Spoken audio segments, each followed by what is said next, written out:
"Grandma, my parents are sending you to a nursing home today," my 8-year-old granddaughter whispered to me. I simply walked out of the house with no destination. What they didn't know was that I was hiding a 17 fortune. What I did next left them in shock. I'm glad to have you here. Follow my story until the end and comment the city you're watching from, so I can see how far my story has reached. I was sitting in my favorite armchair, the one with the faded blue fabric that Harold had bought me for our 20th anniversary, watching my 8-year-old granddaughter Harlow carefully arrange her dolls on the coffee table. The afternoon sun streamed through the lace curtains, creating patterns on the worn carpet that had seen better days. Everything seemed so normal, so peaceful. Harlow had been staying with me for the weekend while Kurt and Avalon went to some charity gala downtown. At least, that's what they told me. I suspected it was more about networking than charity, but I kept those thoughts to myself. My son had changed so much since marrying Avalon 5 years ago. "Grandma Clarice," Harlow whispered, glancing toward the hallway as if making sure no one could hear us. "Can I tell you a secret?" I set down my knitting and gave her my full attention. At 66, I'd learned that when children want to share secrets, you listen. "Of course, sweetheart. What is it?" She climbed onto my lap, her small arms wrapping around my neck. Her breath was warm against my ear as she whispered, "Mommy and Daddy are going to put you in a nursing home today. I heard them talking on the phone last night." The words hit me like a physical blow. I felt my chest tighten, my hands instinctively gripping the armrests of my chair. "What did you hear, honey?" "Mommy said you're getting too old to live alone and that it's too expensive to keep taking care of you." Harlow's voice was matter of fact, the way children repeat things they don't fully understand. "Daddy said the place has visiting hours on Sundays." My mind reeled. I stared at this innocent child who had just delivered news that shattered everything I thought I knew about my relationship with my son. Kurt had always been distant since Harold's death 5 years ago, but I never imagined he saw me as such a burden. "Are you okay, Grandma?" Harlow asked, pulling back to look at my face. "You look sad." I forced a smile, though my heart was breaking. "I'm fine, sweetheart. Just thinking." But I wasn't fine. Memories flooded back of Kurt as a little boy, running to me when he scraped his knee, asking me to read him stories before bed. When had that loving child turned into someone who could plot to ship his own mother away without even telling her?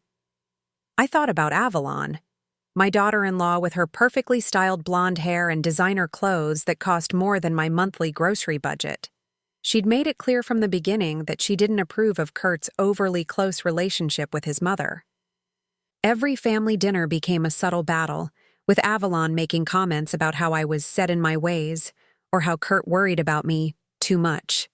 "We should get you ready, sweetheart," I told Harlow, gently moving her off my lap. "Your parents will be here soon." As Harlow gathered her toys, I walked to my bedroom on unsteady legs. My reflection in the dresser mirror showed a woman who looked every bit of her 66 years. Gray hair pulled back in a simple bun, wrinkles mapping years of worry and loss. Clothes that had seen better decades. No wonder they saw me as a burden. I opened my jewelry box, the one Harold had made for me in his workshop. My fingers found the small key hidden beneath the velvet lining. After Harold's death, I'd told Kurt that his father had left very little money. It wasn't exactly a lie, but it wasn't the whole truth either. The front door opened, and I heard Avalon's voice, sharp and impatient. "Harlow, get your things. We need to go." I closed the jewelry box quickly and walked back to the living room.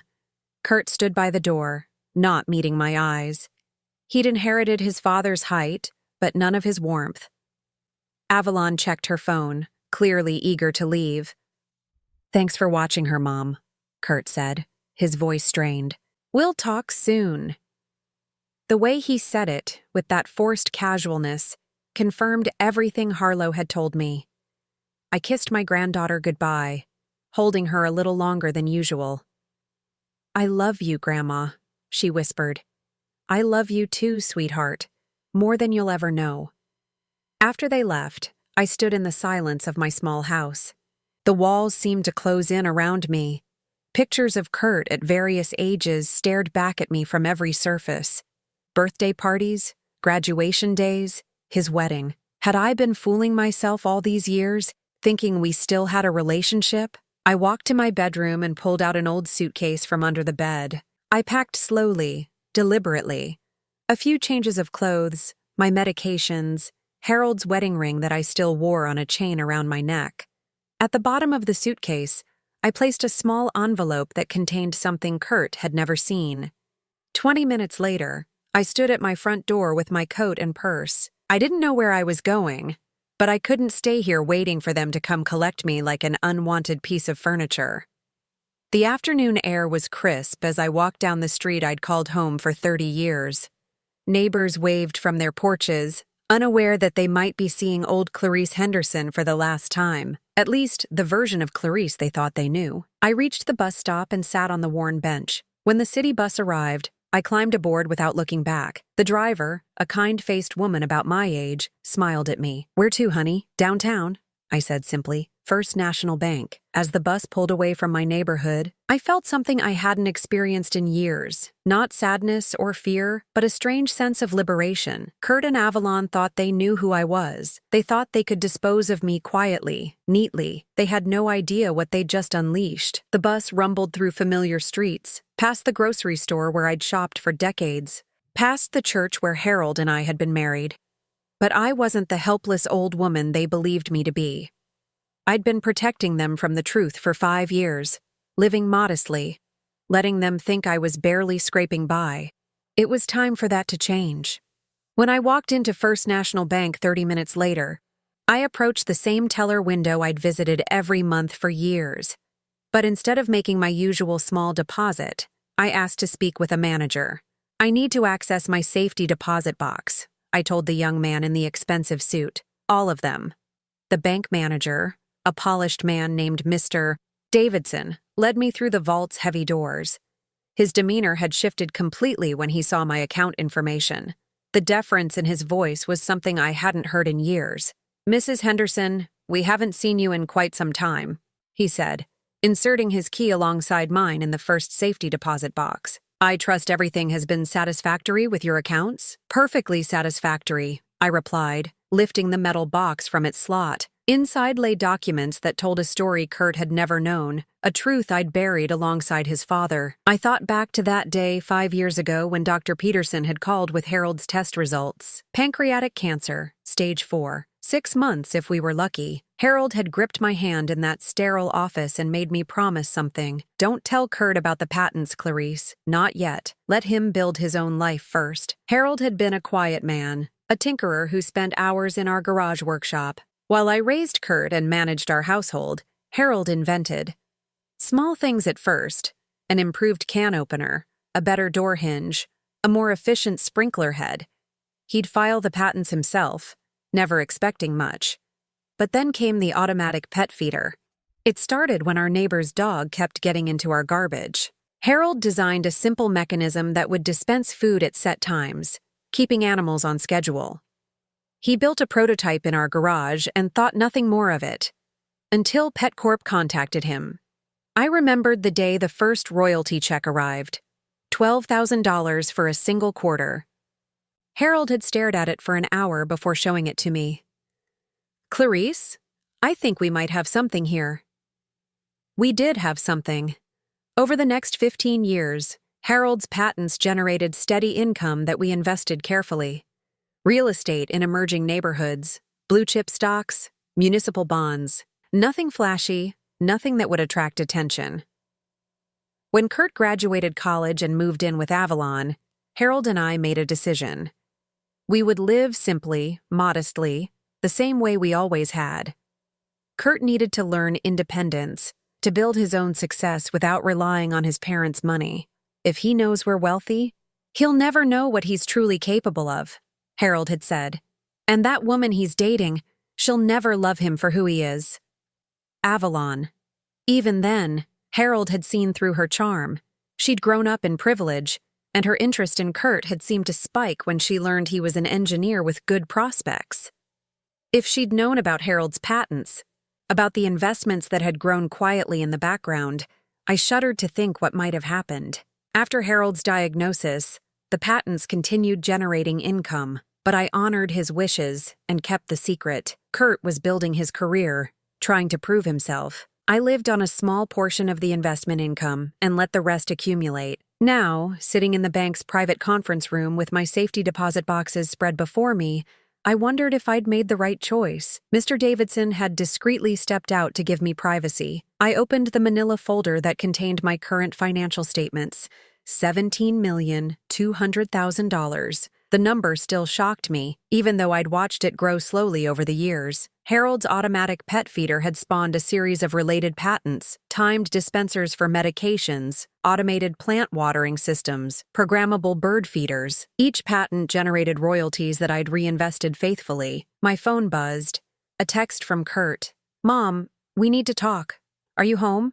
I stared at the message. So it was beginning. They'd probably already called the nursing home, made arrangements. In their minds, I was probably just sitting in my armchair, waiting helplessly for whatever decision they'd made about my future. I thought about Harlow's innocent face, the way she'd tried to warn me. That sweet child was the only reason I'd maintained any relationship with Kurt and Avalon at all. Over the years, I'd watched Avalon's true nature emerge, the way she dismissed Kurt's concerns about his father's illness, how she'd forgotten to invite me to Harlow's birthday parties until the last minute, the subtle ways she'd poisoned Kurt against me. "Your mother is so needy," I'd overheard her tell Kurt once. "She calls you constantly. You need to set boundaries." But I hadn't called constantly. I'd called maybe once a week, and even then, I could hear the impatience in Kurt's voice. Avalon had been systematically driving a wedge between us, and Kurt had been too blind to see it. My phone buzzed again. This time it was Avalon. "Clarice, Kurt is worried about you. Please call us back." Worried. Right. They were worried about their timeline being disrupted, worried that I might somehow complicate their plans. I pulled out another document from the safety deposit box, Harold's will, the real one that our lawyer had prepared. Kurt had never seen this version. The copy I'd shown him after the funeral had been carefully edited, showing only our modest checking account and the house. This will told a different story. It outlined every patent, every investment, every carefully hidden asset. Harold had left everything to me, with instructions that it should eventually go to Kurt and Harlow. But there had been a condition. Only when Clarice determines that Kurt has the wisdom and character to handle such responsibility. I'd been waiting 5 years for that wisdom to emerge. Instead, I'd watched my son become increasingly distant, increasingly influenced by a woman who saw family as an inconvenience. The bank's phone on the conference table rang softly. Mr. Davidson's voice came through the intercom. "Mrs. Henderson, I'm sorry to disturb you, but there's a young man here asking about you. Says he's your son?" My heart sank. Somehow Kurt had figured out where I'd gone. "Tell him I'm in a meeting and cannot be disturbed." "Of course, ma'am." I gathered the documents quickly and placed them back in the safety deposit box. But I kept one item, a small notebook where Harold had recorded every patent application, every royalty payment, every investment decision. His handwriting filled page after page with the meticulous records of a man building a legacy. On the last page, in Harold's familiar script, was a note dated just weeks before his death. "For Clarice, you'll know when it's time to tell the truth. Trust your instincts. Our grandson deserves better than we had, and Kurt deserves the chance to be the man I know he can be, but some lessons can only be learned the hard way." I closed the notebook and slipped it into my purse. Through the conference room's small window, I could see Kurt in the bank's main lobby, running his hands through his hair in frustration. He was talking to a teller, probably trying to find out what I was doing here. Part of me wanted to walk out there and tell him everything, to explain that his father had been a brilliant inventor, that we'd built a fortune specifically for his and Harlow's future, to show him that I wasn't the helpless burden he'd come to see me as. But Harold's words echoed in my mind. Some lessons can only be learned the hard way. Kurt had made his choice. He'd chosen Avalon's influence over his own mother's well-being. He'd chosen to see me as a problem to be solved rather than a person to be cherished. Now I would make my choice. I gathered my coat and purse, leaving the safety deposit boxes secured in their vault. When I emerged from the conference room, Kurt was nowhere to be seen. Mr. Davidson approached me with a slight smile. "Your son left a few minutes ago," he said. He seemed quite frustrated. "Is there anything else we can help you with today, Mrs. Henderson?" I thought for a moment. Yes, actually. I'll need to set up some new accounts, and I'll need to speak with someone about estate planning. His eyebrows rose slightly. Of course. Shall I schedule an appointment for later this week? No, I said firmly. Today.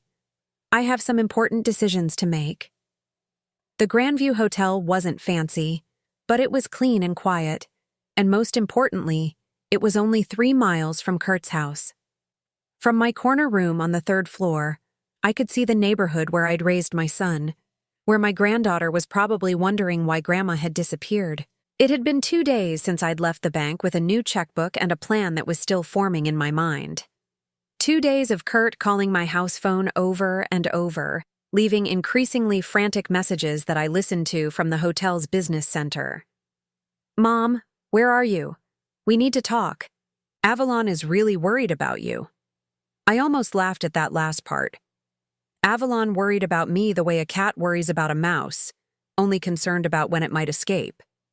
I'd spent yesterday meeting with Margaret Chen, the private investigator that Mr. Davidson had recommended. Margaret was a small woman in her 50s, with shrewd eyes and an unassuming manner that probably made people underestimate her. Perfect for what I needed. I want to know everything about my daughter-in-law's spending habits, I'd told her. Her daily routines, her friendships, her activities when my son isn't around. And I want to know about their financial situation. The real situation. Margaret had nodded without judgment. How deep do you want me to dig? All the way to bedrock. Now I sat in my hotel room, waiting for her first report while watching the local news. A story about elder abuse caught my attention, and I felt a familiar knot form in my stomach. Is that what I was? An elderly woman being abused by her own family? My phone rang. Margaret's number. Mrs. Henderson, I have some preliminary information you might find interesting. What did you find? Your son and daughter-in-law are in significant debt. Credit cards maxed out, second mortgage on the house, car payments on 2 luxury vehicles they can't afford. But that's not the most concerning part. I gripped the phone tighter. What is? Your daughter-in-law has been researching nursing homes for the past 6 months. Not nice ones. The cheapest facilities she could find, some with serious violations from the state health department. The room seemed to spin around me. 6 months. This hadn't been a sudden decision born of concern for my welfare. This had been a calculated plan. There's more, Margaret continued. She's been telling neighbors that you're becoming increasingly confused and difficult to manage, creating a narrative that would justify their decision. I closed my eyes, remembering the strange looks I'd gotten from Mrs. Patterson next door last week, the way she'd spoken to me slower and louder than usual, as if I were a child. What about my granddaughter? That's where it gets worse. From what I've observed, the child is largely ignored, left to fend for herself while your daughter-in-law shops and your son works overtime trying to keep up with their expenses. My heart clenched. Poor Harlow, trapped in a house where money mattered more than people. After hanging up with Margaret, I sat staring at the hotel room's beige walls. Harold had been right to keep our wealth secret, but he'd overestimated Kurt's character. My son had grown into someone who could plan to discard his own mother for financial convenience. I opened Harold's notebook again, running my fingers over his careful handwriting. On one page he'd written, "The automatic pet feeder patent alone should provide for 3 generations, but money without wisdom is just another burden." Wisdom. That's what Kurt lacked, and what Avalon had never possessed. My phone buzzed with a text from an unknown number. When I opened it, my blood turned cold. "Grandma, are you okay? Mommy says you're sick and had to go to the doctor. I miss you. Love, Harlow." They were lying to my granddaughter, making her worry that something was wrong with me while they plotted to institutionalize me. I called Margaret back immediately. "I need you to document everything. I want proof of their financial situation, proof of how they're treating Harlow, proof of every lie they're telling." "Mrs. Henderson, are you planning legal action?" "I'm planning to protect my granddaughter, whatever that takes." That evening, I drove my rental car through my old neighborhood. The house Harold and I had shared for 30 years sat dark and empty. Kurt's house, 2 streets over, glowed with warm light. I parked across the street and watched. Through the large front window, I could see Avalon on her phone gesticulating wildly. Kurt sat slumped on the couch, his head in his hands. No sign of Harlow. A few minutes later, Avalon threw her phone down and stormed out of the room. Kurt remained on the couch, not moving. Even from a distance, I could see the defeat in his posture. My phone rang. Kurt's number. "Mom? Please answer this time. I know you're upset about something, but we can work it out. Avalon found some really nice places where you'd be comfortable and safe. Safe from what? From living independently in the house I'd called home for decades? From making my own decisions about my own life?" I didn't answer. Instead, I watched as he hung up and threw his own phone aside. A light came on in an upstairs window. Harlow's room. I could see her small silhouette moving around, probably getting ready for bed. My heart ached to go to her, to tell her that Grandma was fine and that someone was watching out for her. Avalon reappeared in the living room carrying a laptop. She set it on the coffee table and opened it, angling the screen toward Kurt. Even from across the street, I could see them looking at what were obviously websites, nursing home websites. They were shopping for my future like they were browsing for a new appliance. Kurt pointed at something on the screen and shook his head. Avalon pointed at something else, more insistent. They were arguing about price, I realized, about how cheaply they could dispose of me. I started the car and drove away before I did something I'd regret. Back at the hotel, I called Margaret again. "I need you to accelerate your investigation, and I need you to look into legal options for protecting my granddaughter." "What kind of legal options?" "I want to know what it would take to get custody of her, or at least guaranteed visitation rights that can't be revoked." There was a pause. "Mrs. Henderson, that's a significant step." "Are you sure?" I thought about Harlow's face when she'd warned me about the nursing home, about the text message saying she missed me, about the light in her bedroom window, a little girl probably wondering why the adults in her life kept disappearing. I've never been more sure of anything in my life. The next morning brought Margaret's full report. 20 pages of financial records, photographs, and documented conversations that painted a picture of a family in crisis. Kurt and Avalon owed over $200,000 in various debts. The house I'd helped them buy with a secret gift of $50,000 for the down payment was mortgaged to the hilt. Avalon's shopping addiction had spiraled out of control, and Kurt was working 70-hour weeks to try to keep them afloat. But the most damning evidence was the timeline Margaret had constructed. The nursing home research had begun immediately after they'd received a property tax notice on my house. They'd realized that my modest home was worth nearly $400,000 in the current market. They weren't just trying to get rid of a burden, they were planning to sell my house to solve their financial problems. The final page of Margaret's report contained information about Harlow's daily routine. Up at 6:30, makes her own breakfast while parents sleep in. Walks to school alone because Avalon can't be bothered to drive her. Spends afternoons at the neighbor's house because no one is home when school ends. My granddaughter was raising herself. I closed the report and reached for my phone. It was time to call my lawyer. "Richard, this is Clarice Henderson. I need to see you today. It's urgent." "Of course, Clarice. What's this about?" "I need to protect my granddaughter from her own parents, and I think it's time they learned exactly who they've been planning to throw away." Richard Pemberton had been Harold's lawyer for over 20 years, a distinguished man with silver hair and the kind of quiet competence that comes from handling family fortunes for decades. When I walked into his mahogany-paneled office, he stood with the same respect he'd always shown me, but I could see the curiosity in his eyes. "Clarice, I have to admit I'm intrigued by your call. You sounded quite determined." I placed Margaret's investigation report on his desk alongside Harold's notebook. "Richard, I need you to know something that I've kept hidden for 5 years. Harold didn't leave me nearly as poor as everyone believes." His eyebrows rose slightly, but he remained silent as I opened the notebook to the final tally of our assets. $17,200,000, I said quietly. "That's what Harold's patents and our investments are worth today." Richard's composure cracked for just a moment. In all his years of handling wealthy clients, I could see that this revelation had caught him completely off guard. "Clarice, I handled Harold's estate. The will I probated showed what I wanted it to show. The version you filed was real, but it didn't include the patents or the investment accounts. Those were in my name only, by Harold's design. I explained everything then.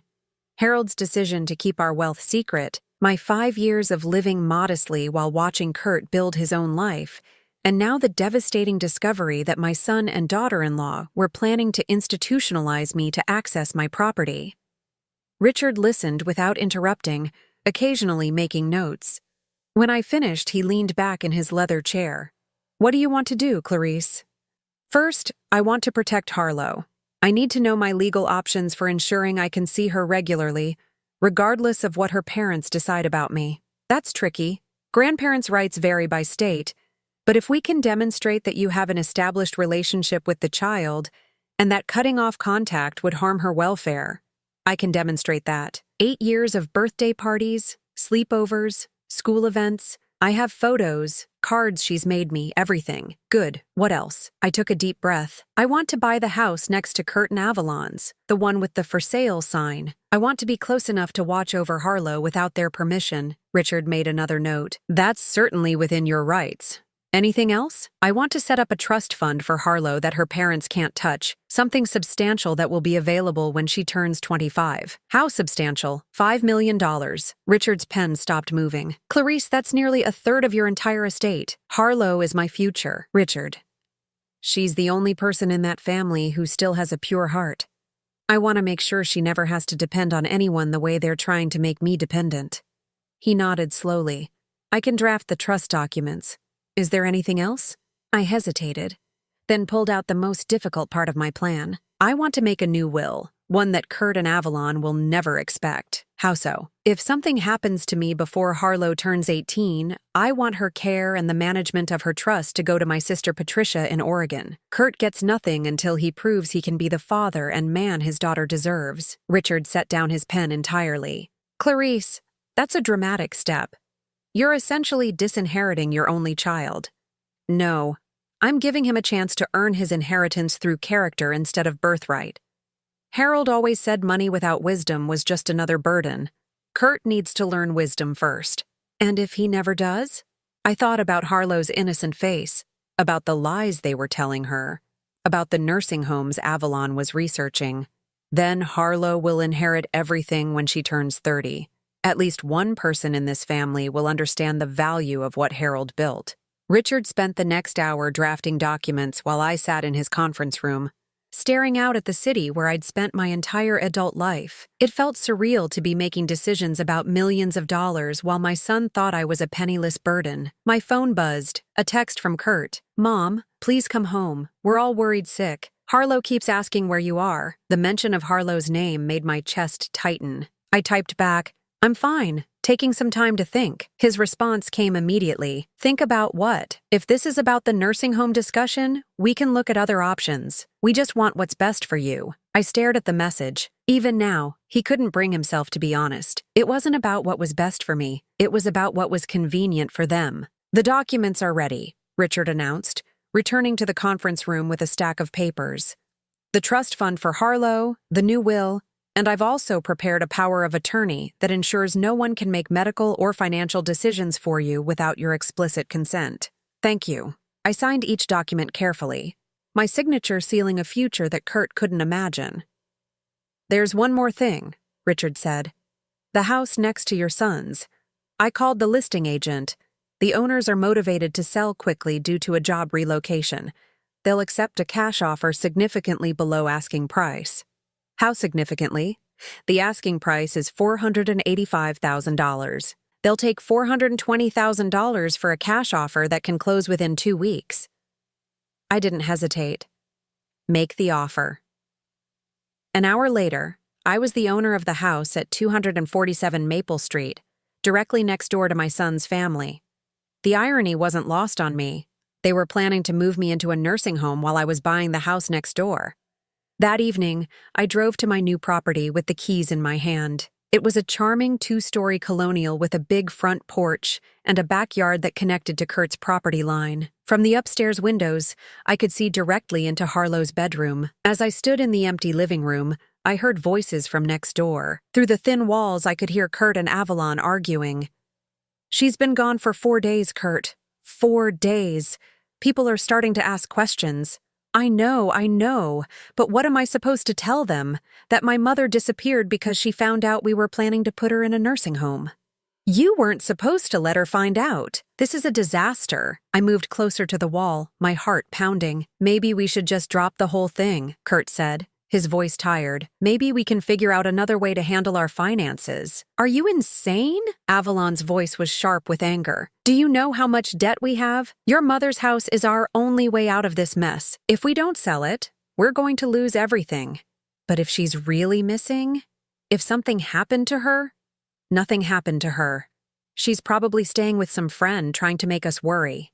She'll come back when she gets tired of playing games. There was a pause, then Kurt's voice, quieter now. What if she doesn't come back? Then we file a missing person report and eventually have her declared incompetent. Either way, we get control of her assets. I stepped back from the wall, my hands shaking. Avalon wasn't just planning to institutionalize me. She was prepared to have me declared incompetent if I refused to cooperate. My phone rang, startling me in the empty house. Margaret's number. Mrs. Henderson, I have an update you need to hear immediately. What is it? Your daughter-in-law met with a lawyer today. A lawyer who specializes in elder care and conservatorship proceedings. My blood turned cold. What does that mean? It means they're preparing to have you declared mentally incompetent if you don't comply with their nursing home plan. They're building a case that you're suffering from dementia or some other cognitive decline that makes you unable to care for yourself. I sank into the window seat, looking across the yard at the house where my granddaughter was probably doing her homework alone while her parents plotted my legal destruction. There's more, Margaret continued. The lawyer advised them to document instances of your erratic behavior. They're going to start creating a paper trail that paints you as confused and potentially dangerous to yourself. How do you know all this? The lawyer's secretary is my cousin. She's horrified by what she overheard and wanted someone to warn you. I closed my eyes, feeling the full weight of their betrayal. This wasn't just about money anymore. They were prepared to destroy my reputation, my autonomy, my very identity to get what they wanted. Mrs. Henderson? Are you still there? Yes, I said quietly. I'm here. And Margaret? Yes? Tomorrow morning, I want you to schedule a meeting with Kurt and Avalon. Tell them I'm ready to come home and discuss their concerns about my living situation. Are you sure that's wise, after what I just told you? I stood up and walked to the window overlooking their backyard. In Harlow's bedroom window, I could see my granddaughter's silhouette as she sat at her desk. They think they're dealing with a confused old woman who doesn't understand what's happening to her, I said. It's time they learned exactly who they've been underestimating.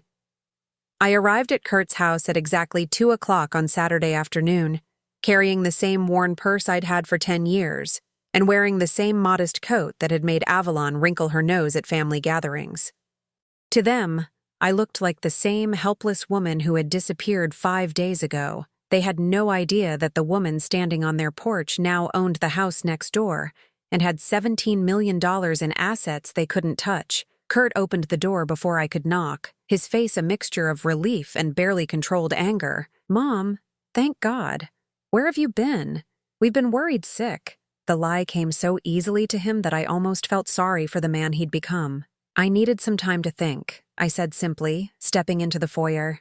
The house still smelled like Avalon's expensive perfume and the fresh flowers she bought weekly to maintain appearances. Avalon appeared from the living room, her smile as artificial as her highlighted hair.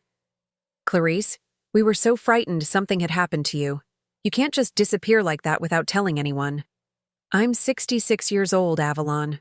I don't need permission to leave my own house. Her smile faltered slightly. Of course not. We just worry about you living alone at your age. Harlow came running down the stairs, launching herself into my arms.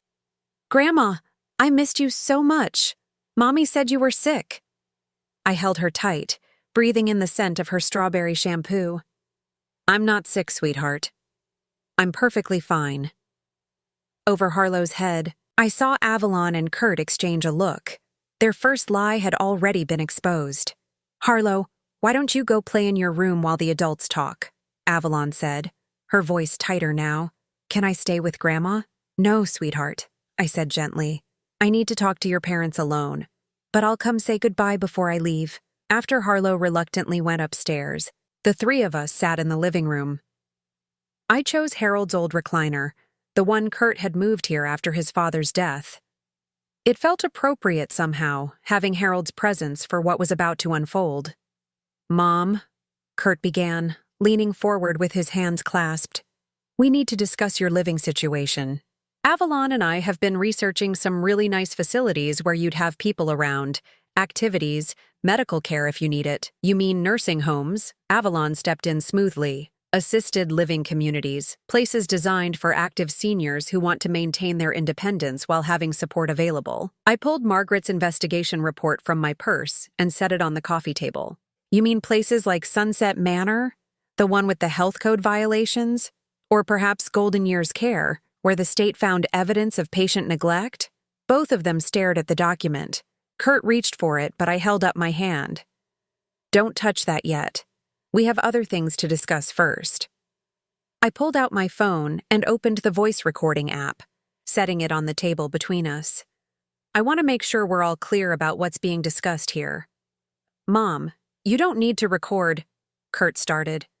Actually, I do. You see, I know about your financial situation. I know you owe over $200,000 in various debts. I know you've been researching nursing homes for 6 months, not 5 days, and I know you've already spoken to a lawyer about having me declared incompetent. The color drained from Avalon's face. Kurt's mouth opened and closed like a fish gasping for air. How do you, Avalon began. How do I know? Because unlike what you apparently think, I'm not a senile old woman who can be easily manipulated. I reached into my purse again and pulled out a business card. Margaret Chen, private investigator. Very thorough work. Kurt found his voice. You hired a private investigator? Mom, that's paranoid behavior. Maybe we should have Dr. Patterson take a look at you. I laughed, a sound that seemed to echo in the suddenly quiet room. Paranoid?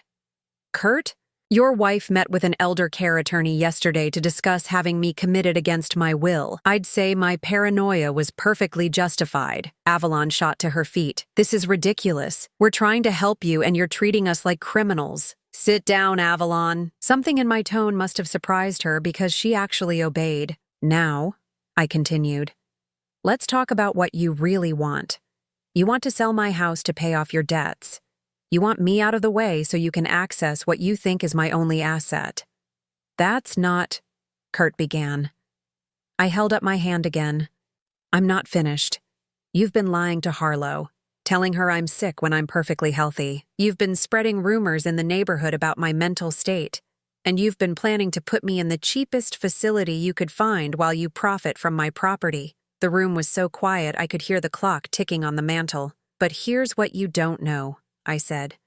Reaching into my purse one final time, I pulled out Harold's notebook and my bank statements. You don't know who you've really been planning to destroy. I opened the notebook to the first page and began reading aloud. Patent number 8745-332, automatic pet feeding system. Filed by Harold Henderson, March 15, 2003. Current annual royalties, $847,000. Kurt's eyes widened. What are you talking about? I turned the page. Patent number 9156-498. Programmable medication dispenser. Filed by Harold Henderson, August 22, 2008. Current annual royalties, $623,000. Mom, I don't understand. Patent number 9834,771. Smart irrigation controller.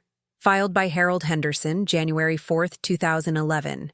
Current annual royalties, $891,000. I closed the notebook and opened my bank statement, turning it so they could see the bottom line. Current total assets, $17,200,000. The silence that followed was deafening. Avalon's face had gone completely white. Kurt stared at the papers like they were written in a foreign language. That's impossible, Avalon whispered. You live in that tiny house. You clip coupons. You buy generic groceries. I live modestly because your father asked me to. He wanted Kurt to build his own success without relying on family money. He wanted to see what kind of man his son would become. I looked directly at Kurt. Now I know. Mom, If this is real, why didn't you tell me? Why did you let us struggle when you could have helped? I did help. The $50,000 you think came from your father's life insurance for your house down payment. That was me. The inheritance you received when your grandmother died? Also me. I've been quietly supporting you for years, hoping you'd develop the character to handle real responsibility. Avalon finally found her voice. If you're so wealthy, then why are you living like a pauper? Because wealth without wisdom is meaningless. Your father understood that. Unfortunately, neither of you do. I stood up, gathering my papers. Here's what's going to happen. I've purchased the house next door to you. I'll be moving in next week. You what? Kurt's voice cracked. I'll be close enough to maintain a relationship with Harlow, regardless of your wishes. I've also established a $5 million trust fund for her education and future, which neither of you can touch. Avalon looked like she might faint. $5 million? As for the two of you, I continued, you have a choice. You can apologize for your behavior, commit to being better parents to Harlow, and perhaps we can rebuild some kind of relationship. Or you can continue down this path, in which case you'll discover that people with $17 million have very good lawyers. Kurt stood up, his hands shaking. Mom, we made a mistake. We were desperate. We didn't know what else to do. If we'd known about Dad's money, if you'd known about the money, you would have been hovering around me for years, waiting for me to die so you could inherit, just like you're doing now, except you were planning to speed up the process. Avalon's composure finally snapped. This is insane. You can't just buy the house next door and spy on us. We have rights as parents. Yes, you do. And I have rights as a grandmother. I also have the resources to protect those rights, which you apparently forgot when you were planning to have me declared incompetent. I moved toward the stairs.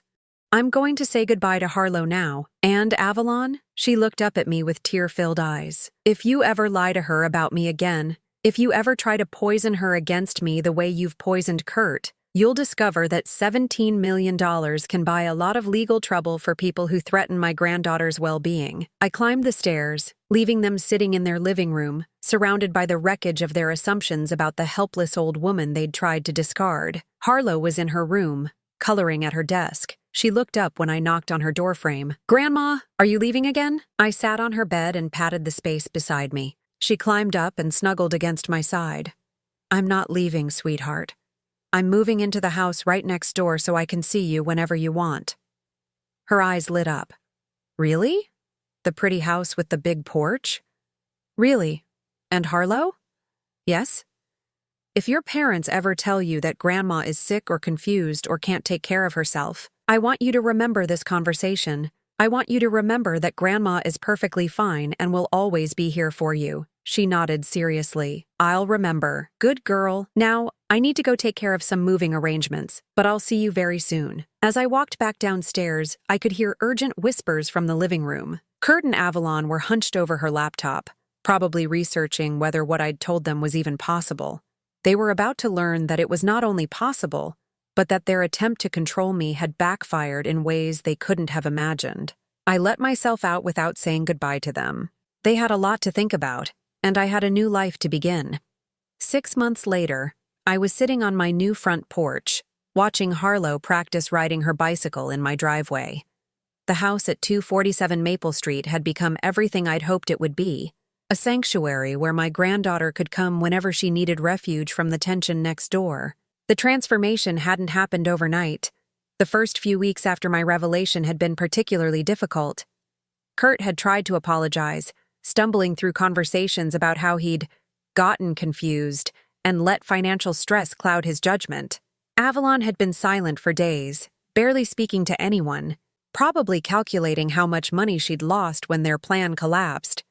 But children are resilient, and Harlow had adapted quickly to having Grandma next door. She'd come over after school most days, doing her homework at my kitchen table while I prepared snacks. We'd planted a garden together in the backyard, something I'd never had time for when I was working so hard to maintain the illusion of financial struggle. Grandma, look, Harlow called out, pedaling past without holding onto the handlebars. No hands. I see you, sweetheart. You're getting so good at that. The front door of Kurt's house opened, and he walked across the yard toward us. These visits had become routine over the past few months. At first, they'd been awkward attempts at reconciliation. Now, they were simply a father checking on his daughter and slowly rebuilding a relationship with his mother. "Hey, Mom," he said, settling into the wicker chair beside mine. "How was Harlow today?" "Perfect, as always. She got an A on her science project about plant growth, the one we worked on together using our garden." Kurt nodded, watching his daughter with a mixture of pride and something that looked like regret. "She seems happier lately?" "Children thrive when they feel secure and loved without conditions." He winced slightly at the implied criticism, but didn't argue. We'd had several difficult conversations over the past months, and Kurt was slowly coming to understand how his marriage had changed him, how Avalon's influence had gradually eroded his relationship with his family. "Avalon wants to talk to you," he said quietly. I raised an eyebrow. "About what?" "She wants to apologize, really apologize, not just say the words because she thinks she has to." "And you believe her?" Kurt sighed, running his hands through his hair in the gesture I remembered from his childhood. "I think she's finally realized what we almost lost, what we almost threw away." Through the window of Kurt's house, I could see Avalon watching us from the kitchen. She'd lost weight over the past months, and her designer clothes had been replaced with simpler outfits. Whether that was due to financial constraints or a genuine change in priorities remained to be seen. "I'm not opposed to talking with her," I said carefully. "But Kurt, you need to understand that trust isn't rebuilt overnight. What you and she plan to do to me, that changes things permanently. I know, and I know I don't deserve your forgiveness. But maybe, for Harlow's sake, we can find a way forward." Harlow rode up to the porch, breathless and grinning. "Daddy, did you see me riding with no hands?" "I did, Princess. You're getting really good at that bike." She leaned the bicycle against the porch railing and climbed the steps. "Grandma, can I show Daddy the photo album we made?" "Of course, sweetheart." While Harlow ran inside to fetch the album, Kurt and I sat in comfortable silence. It wasn't the easy relationship we'd once had, but it was progress. "She's made 3 photo albums since I moved in," I told him. "One about our garden, one about our cooking adventures, and one about all the places we want to visit together when she's older. You're giving her stability, something she wasn't getting at home. That's changing, though." "I've noticed Avalon spending more time with her lately." Kurt nodded. "The marriage counselor suggested we focus on family activities instead of individual pursuits. It's been eye-opening." Harlow returned with a thick album bound in purple construction paper. "This is the one about our garden, Daddy. Look, here's the first day when we planted seeds, and here's last week when we harvested tomatoes." As she flipped through the pages, pointing out each stage of growth, I watched Kurt's face. He was seeing his daughter in a way he perhaps hadn't before, not as a responsibility to be managed, but as a person with her own interests and enthusiasm. "This is amazing, Harlow. You and Grandma have been busy. We're going to make jam next week with the strawberries. Grandma says we can give some to the neighbors." "That sounds wonderful." After Harlow went inside to wash her hands for dinner, Kurt turned to me with a serious expression. "Mom, I need to ask you something, and I want you to be honest with me." "All right. Do you think I can be a good father? Really? Or is it too late?" The question caught me off guard. In all our conversations over the past months, Kurt had been defensive, apologetic, or resigned. This was the first time he'd asked for my honest assessment. "You were a loving child, Kurt. You had empathy and kindness. You stood up for other kids who were being bullied. You cried when our dog died and insisted we hold a proper funeral for him." He smiled slightly at the memory. "That boy is still inside you somewhere. The question is whether you're willing to let him resurface, or whether you're going to let fear and financial pressure continue to drive your decisions." "What about Avalon? Do you think she can change?" I considered the question carefully. "I think people can change when they truly want to, but change has to come from within, not from external pressure or consequences." The front door of Kurt's house opened again, and this time Avalon walked across the yard. She moved slowly, as if each step required courage. "Clarice," she said when she reached the porch, "could I speak with you privately?" I looked at Kurt, who nodded and stood up. "I'll go help Harlow get ready for dinner." After he left, Avalon sat in the chair he'd vacated. For a moment, neither of us spoke. I owe you an apology, she finally said. Not the kind I gave before, when I was still hoping to salvage something for myself. A real apology. I'm listening. I was raised to believe that financial security was the most important thing in life. My parents divorced when I was 12 because of money problems, and I watched my mother struggle for years afterward. When I met Kurt, he seemed stable, responsible, someone who could provide security. She paused, looking across at the house where we could see Kurt and Harlow in the kitchen window. But somewhere along the way, I forgot that there's a difference between financial security and greed. I forgot that Kurt wasn't just a provider, he was a person. And I completely ignored the fact that you weren't just an obstacle to my plans, you were his mother. What changed your mind? Avalon was quiet for a long moment. Watching Harlow with you, seeing how happy she is here, how she lights up when she talks about your time together. I realized that I'd been so focused on what I wanted for her future that I was ignoring what she needed in the present. And what does she need? Love without conditions. Attention without distractions. Adults who put her well-being ahead of their own convenience. I studied Avalon's face, looking for signs of manipulation or calculation, but her eyes were clear, and her voice held a steadiness I'd never heard before. The nursing home plan, I said. That was your idea. Yes, and I'm ashamed of that. I convinced myself that it was practical, that it made financial sense. But the truth is, I saw you as competition for Kurt's attention and resources. I wanted you out of the way. And now? Now I understand that family isn't a zero-sum game. Your relationship with Kurt and Harlow doesn't diminish mine. It enriches theirs, which enriches mine.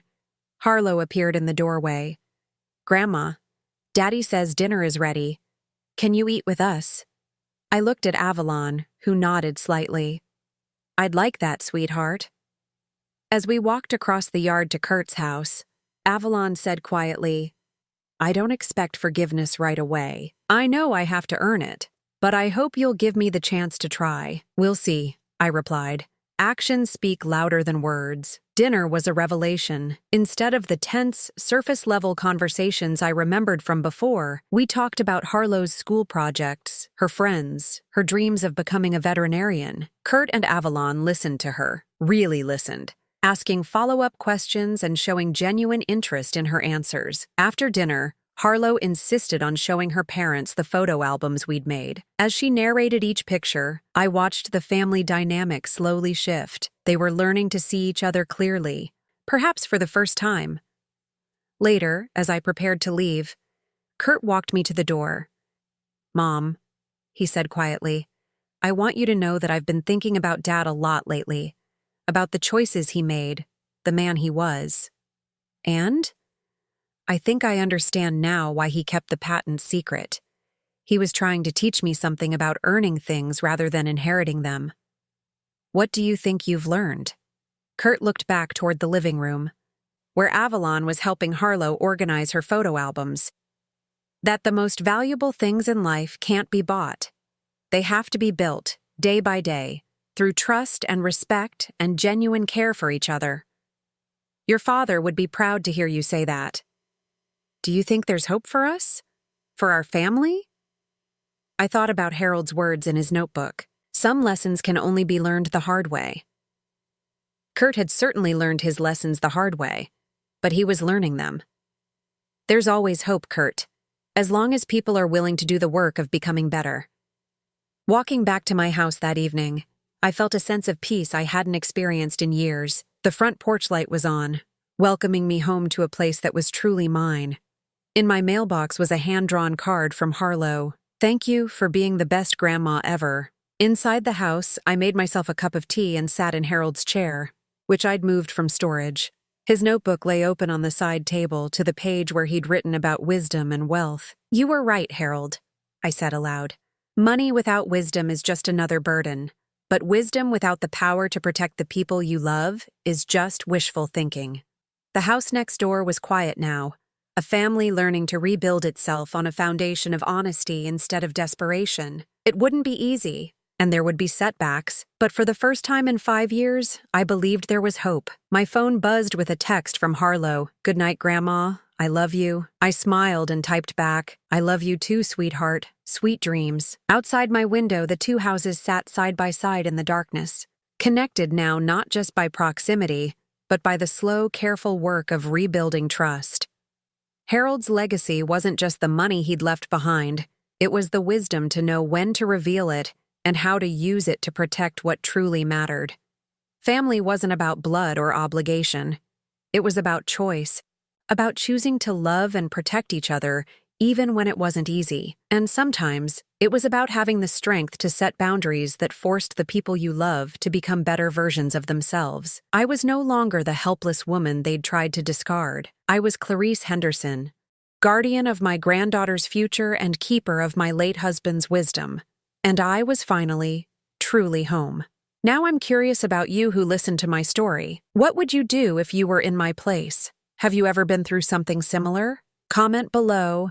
And meanwhile, I'm leaving on the final screen 2 other stories that are channel favorites, and they will definitely surprise you. Thank you for watching until here.